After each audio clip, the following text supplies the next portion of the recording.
नमस्कार, जनता का आईना में फिर एक बार आपका स्वागत। आज हम बात करेंगे मणिपुर में क्या हो रहा है। पिछले 40 दिनों से लगातार मणिपुर में हिंसा हो रही है। करीब अब तक 120 लोग मारे गए हैं। हजारों की संख्या में लोग पलायन कर चुके हैं। बहुत सारे लोग घर धार छोड़कर शिविरों में आ गए हैं और वहाँ पर भी उन्हें सुरक्षा महसूस नहीं हो रही है और वो शिविर के अंदर भी सारे दिन और रात अपनी सुरक्षा के लिए हमेशा चौकस रहते हैं और उन्हें डर सताता है कि यहाँ शिविर पर भी हमला होगा और हमें मार दिया जाएगा। ये मणिपुर में इस तरह से सब पूरा हालात है और 40 दिन से ज़्यादा हो गए हैं, लेकिन प्रधानमंत्री ने एक शब्द भी नहीं निकाला। प्रधानमंत्री ने ये भी अपील नहीं की कि सभी लोग शांति बनाए रखें, कानून अपना काम करेगा और कानून के हिसाब से सबको न्याय मिलेगा। प्रधानमंत्री एक बार भी वहां नहीं गए।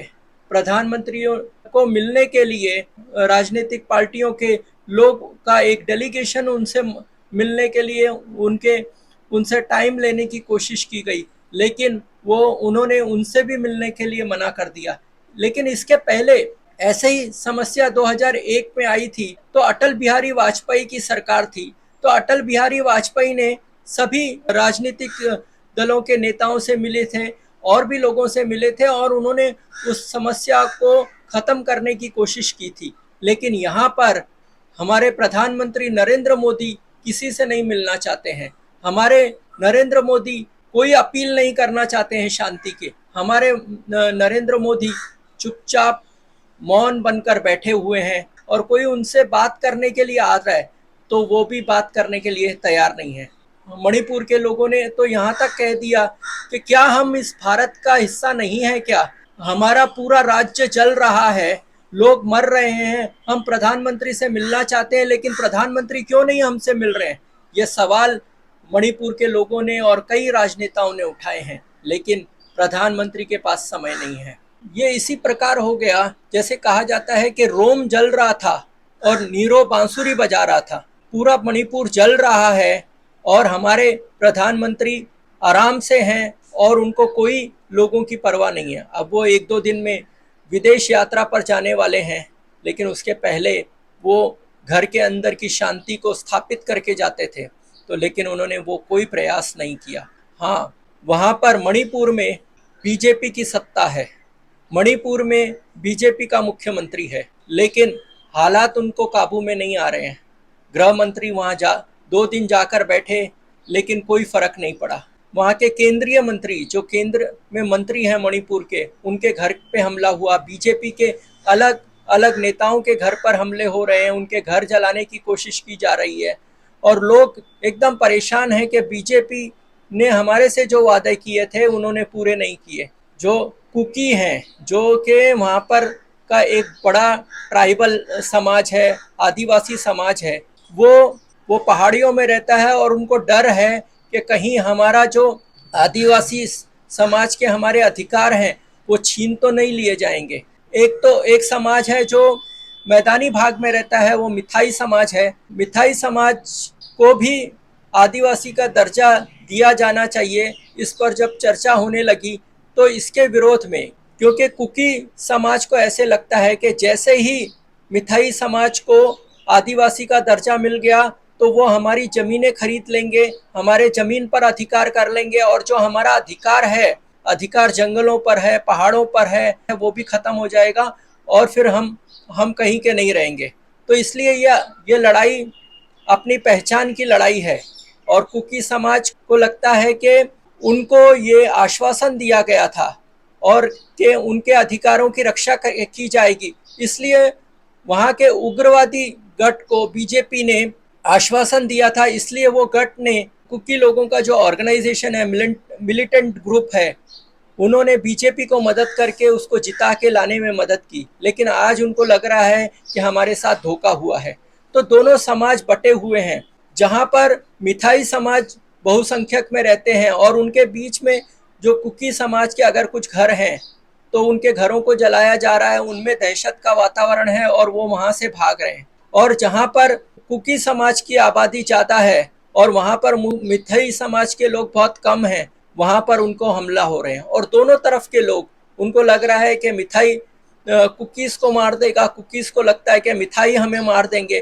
दोनों में डर का माहौल है और सब अपने, दोनों तरफ के लोग सब हथियार लेकर रोज रात को चौकीदारी कर रहे हैं और ये पूरा वातावरण बिगड़ता जा रहा है, बिगड़ता जा रहा है।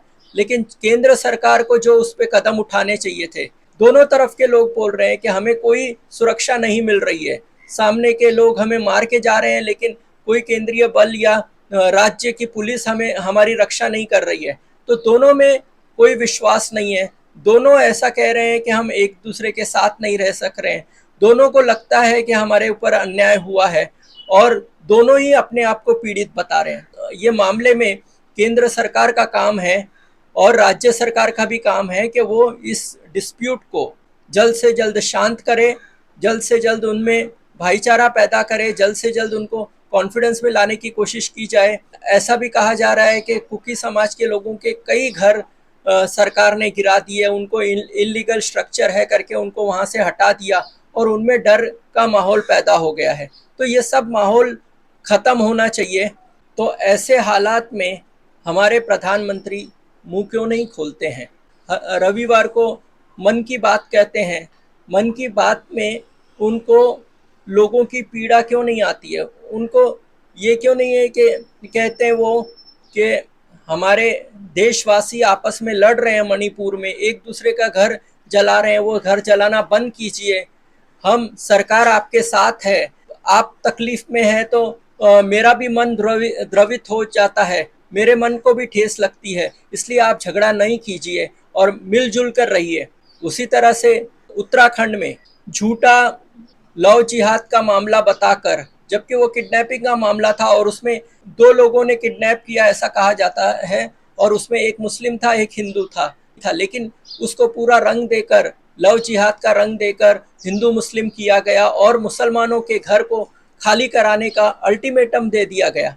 ऐसे में भी प्रधानमंत्री ये सूझा नहीं कि ये बोल सकें, एक ट्वीट कर सकें, एक कुछ बात कर सकें कि देखिए देश के सभी नागरिक बराबर हैं, किसी भी नागरिक को कहीं से हटाया नहीं जाना चाहिए और देश में कानून सबके लिए बराबर है, कानून अपने हिसाब से काम करेगा, आप विश्वास रखिए और जो लोग कानून का उल्लंघन करते हैं उनको, उनके लिए कार्रवाई होगी, चाहे किसी भी समाज के हो।